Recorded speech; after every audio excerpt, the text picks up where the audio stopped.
scamming stuff, proof of bribes, forged signatures, even a few threats. But as I read, something caught my eye. A name I recognized. A name that sent a chill down my spine.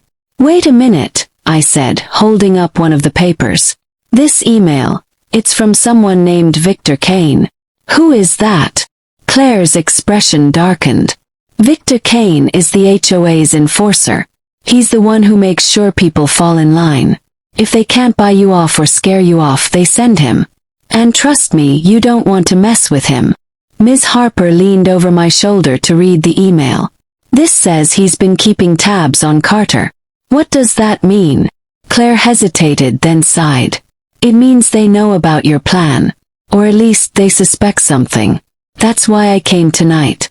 I overheard Grayson talking to Kane earlier. They're planning to pay you a visit tomorrow. And not the friendly kind." I felt a knot tighten in my stomach. This was bad. If they knew about the loophole, if they knew what we were planning, everything could fall apart. "What do we do?" I asked, looking at Ms. Harper. She was silent for a moment, her brow furrowed in thought. Then she straightened up, her eyes gleaming with determination. "We move faster. We file the paperwork tonight. And we make sure they can't stop us." Claire nodded. "I can help with that. I know people at the county office. If we get there before they open, we can make sure the documents are processed before the HOA even knows what's happening." I looked at the two of them, feeling a spark of hope. Maybe, just maybe, we could pull this off. But there was still one problem. "What about Kane?" I asked. "If he's as dangerous as you say, he's not just going to sit back and let us win." Claire's jaw tightened. "Leave Kane to me. I've dealt with his kind before. But we need to move now. Every second we waste gives them more time to prepare." Ms. Harper grabbed her coat and headed for the door. "Let's go. Carter, bring the documents. Claire, you're with me. We'll take my car." I didn't argue. I grabbed the folder and followed them out into the night. The air was cold, and the stars were hidden behind a thick layer of clouds. Felt like the calm before the storm. As we drove to the county office, my mind raced with possibilities. What if we were too late? What if Kane was already there, waiting for us? What if? My thoughts were interrupted by the sound of tires screeching behind us. I turned to look out the back window and saw a pair of headlights closing in fast. Too fast. "Ms. Harper," I said, my voice tight. "We've got company." She glanced in the rearview mirror, her hands tightening on the wheel. "Hold on." She slammed her foot on the gas, and the car surged forward. The headlights behind us kept pace, growing closer with every second. My heart pounded as I realized what was happening. They'd found us, and they weren't going to let us go without a fight. Claire turned around in her seat, her eyes wide. "That's Kane's car. He must have followed me." Ms. Harper's jaw clenched. "We can't let him catch us. If he gets those documents, it's over." The road ahead was dark and empty, the trees looming like shadows on either side. I gripped the folder tightly, my mind racing. We were so close. We couldn't let them stop us now. But as the car behind us swerved into the opposite lane, preparing to overtake us, I knew we were running out of time. And then, just as the headlights drew level with our car, Ms. Harper made a sharp turn onto a side road, sending us skidding onto a dirt path. The car behind us overshot, but I knew it wouldn't take them long to catch up. "Where are we going?" I shouted over the roar of the engine. Ms. Harper's eyes were fixed on the road ahead. "A shortcut. It'll take us straight to the county office. But we've got to lose them first." The dirt path was rough, and the car bounced violently as we sped along. I held onto the folder for dear life, praying we wouldn't crash. Behind us, the headlights reappeared, bouncing wildly as Kane's car followed us onto the path. Claire turned to me, her face pale but determined. "When we get there, you need to run. Don't stop for anything. Just get those documents inside." I nodded, my throat too tight to speak.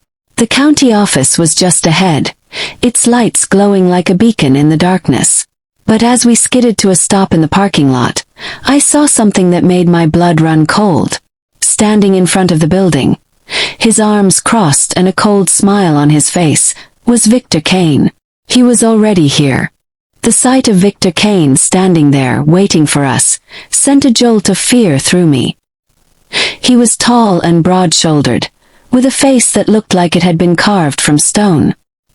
His eyes were cold and calculating, and the way he smiled sent a chill down my spine. He didn't look like a man who lost often. Ms. Harper slammed the car into park and turned to me, her voice urgent. "Carter, take the documents and run. Claire and I will handle Kane." I hesitated, my heart pounding. "But, no time to argue," she snapped. "Go." I didn't need to be told twice. I grabbed the folder and bolted from the car, sprinting toward the county office. Behind me, I heard the sound of car doors slamming and voices shouting, but I didn't look back. I couldn't.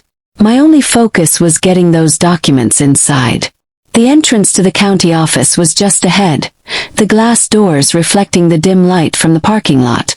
I could see my reflection as I ran, wild-eyed, desperate, clutching the folder like my life depended on it. And maybe it did. I was almost there when a hand grabbed my arm, yanking me back with such force that I nearly dropped the folder.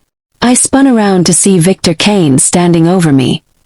His grip like iron. "Going somewhere?" he asked, his voice low and menacing. I struggled against him, but he was too strong. "Let me go," I shouted, my voice cracking with panic. Before Kane could respond, Claire appeared out of nowhere, slamming into him with enough force to make him stagger. He let go of me, and I stumbled back, clutching the folder to my chest. "Run, Carter!" Claire yelled, her voice fierce. "Now!" I didn't need to be told twice. I turned and sprinted the last few feet to the doors, shoving them open and rushing inside. The lobby was empty except for a security guard, who looked up in surprise as I burst in. "I need to file these documents," I gasped, holding out the folder. "It's an emergency." The guard hesitated, then nodded toward a desk at the far end of the room. "Over there. But hurry, we're about to close." I ran to the desk and handed the folder to the clerk, a middle-aged woman with a tired expression. "Please," I said, my voice shaking.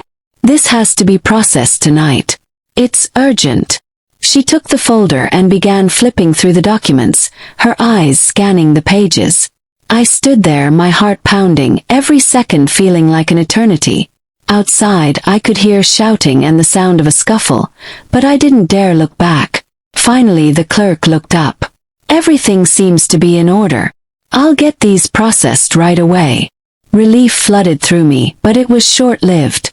The sound of the doors slamming open made me turn around, and my stomach dropped. Victor Kane was standing in the doorway, his face twisted with anger. Behind him, Ms. Harper and Claire were struggling with two other men, lackeys, no doubt. Kane's eyes locked onto mine, and he started toward me, his steps slow and deliberate. "You really think you can win?" he asked, his voice dripping with contempt. "You're just a small-time landowner.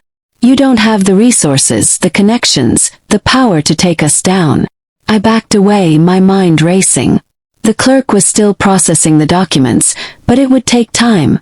Time I didn't have. Kane was getting closer, and there was nowhere to run. But then, something unexpected happened. The security guard stepped forward, blocking Kane's path. "Sir, this is a government building. You need to leave." Kane's eyes narrowed. "Stay out of this, old man. This doesn't concern you." The guard didn't budge. "I'm afraid it does. Now I'm going to ask you one more time to leave, or I'll have to call the police." For a moment, Kane looked like he was going to argue. But then he glanced at me, then at the clerk, who was still working on the documents. A slow, cruel smile spread across his face. "Fine," he said, holding up his hands. "We'll leave. But this isn't over, Carter." Kane's words hung in the air like a threat, but he turned and walked out, his lackeys following close behind. Ms. Harper and Claire stumbled in after them, looking battered but determined. Claire had a cut above her eyebrow, and Ms. Harper's blazer was torn at the shoulder, but they both wore expressions of grim satisfaction. "Did you get it done?" Ms. Harper asked, her voice tight with urgency. I nodded, still catching my breath. "The clerk's processing the documents now. But Kane, he's not going to let this go. He'll be back." Claire wiped the blood from her brow and straightened up. "He can try. But once those documents are filed, there's nothing he can do. The land is yours, Carter. Legally, indisputably yours." The clerk looked up from her desk, holding a stamped piece of paper. "It's done," she said, handing it to me. "The land has been officially registered in your name. Congratulations." I took the paper, my hands trembling. It was real. After months of fighting, of sleepless nights and constant fear, I had won. She couldn't touch me now. But as I looked at the document, a strange feeling settled over me. This wasn't just about the land anymore. It was about justice. For me, for Claire, for everyone the HOA had hurt. Ms. Harper put a hand on my shoulder. "You did it, Carter. But this isn't over. HOA will retaliate. They'll come after you in other ways. We need to be ready." Claire nodded, her green eyes blazing. "And we will be. I've got enough evidence to bring them down for good. But we need to act fast.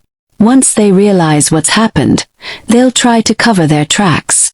I looked at the two of them, feeling a surge of gratitude. I couldn't have done this alone. "What's the next step?" I asked. Claire pulled out her phone and started typing. "I'm sending everything I have to my editor. By morning the story will be everywhere. The HOA won't be able to hide anymore." Ms. Harper crossed her arms, her expression thoughtful. "And we'll need to file a restraining order against Kane. He's dangerous, and he's not going to take this lying down." I nodded, but my mind was already racing ahead. The HOA had built 96 homes on my land, but now that the land was officially mine, those homes were my responsibility. What was I going to do with them? I couldn't just tear them down. There were families who had already moved in, people who had no idea they were caught in the middle of this mess. As if reading my thoughts, Claire looked at me. "What about the homeowners?" she asked. "They're innocent in all this. We can't just leave them hanging." I sighed, running a hand through my hair. "I don't know. I need to think. But first we need to make sure we're safe. Kane's not going to wait long to make his next move." Ms. Harper nodded. "Let's get out of here. We can regroup at my office. It's secure, and we'll have time to plan." We left the county office, the night air cool and heavy with tension. The parking lot was empty now, but I couldn't shake the feeling that we were being watched. As we got into Ms. Harper's car, I glanced over my shoulder, half expecting to see Kane lurking in the shadows. But there was nothing. Just the quiet hum of the night. The drive to Ms. Harper's office was silent, each of us lost in our thoughts. I stared out the window, the document still clutched in my hands. It was proof that I had won, but it didn't feel like a victory. Not yet. Not until the HOA was completely dismantled, until Kane was behind bars, until the people who had been hurt by their greed got justice. When we arrived at the office, Ms. Harper led us inside, locking the door behind us. The room was small but organized, with shelves full of legal books and a large desk covered in papers. She gestured for us to sit, then pulled out a bottle of water and handed it to Claire. "All right," she said, sitting down behind her desk. "Let's go over what we know and figure out our next steps." Claire leaned forward, her phone in hand.